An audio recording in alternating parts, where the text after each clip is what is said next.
Welcome to my grammar tips YouTube চ্যানেলে। আমরা প্রিপোজিশনের টপিক নিয়ে এসেছি অন টাইম আর ইন টাইম। কখন হয়? অন টাইম বলতে একেবারে নির্দিষ্ট সময়ে বোঝায়, আর ইন টাইম বলতে নির্দিষ্ট সময়ের মধ্যে বা পূর্বে বোঝায়। এখানে দেখি এই ঘড়িতে বোঝা যাচ্ছে এখন কটা বাজে, পুরোপুরি 1টা বাজছে, অর্থাৎ একদম পুরোপুরি একটা। তার জন্য এখানে হি কেম অন টাইম, সে 1টাতে আসার কথা ছিল, সে 1টাতেই এসেছে। তার জন্য এখানে কি হলো?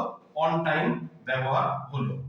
আর এখানে দেখি ঘড়ির কাঁটাতে দেখি যে 1টা বাজতে 5 মিনিট বাকি, অর্থাৎ 1টার সময় তার আসার কথা ছিল, কিন্তু সে 1টা বাজতে 5 মিনিট আগে চলে এসেছে।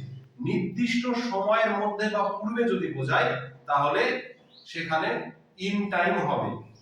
হি কেম ইন টাইম, সে এসেছিল সময়ের মধ্যে।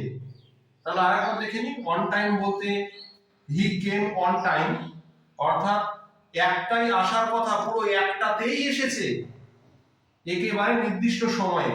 আর ইন টাইম বলতে হি কেম ইন টাইম, অর্থাৎ 1টাতে আসার কথা ছিল, 1টা বাজতে 5 মিনিট আগে চলে এসেছে, সময়ের মধ্যে বা পূর্বে এসেছে। তাহলে আশা করি অন টাইম আর ইন টাইমের বিষয়টা বোঝা গেল। ভিডিওটি যদি ভালো লাগে তাহলে অবশ্যই লাইক, শেয়ার, কমেন্ট করবেন, জানাবেন যে ভিডিওটা কেমন হলো।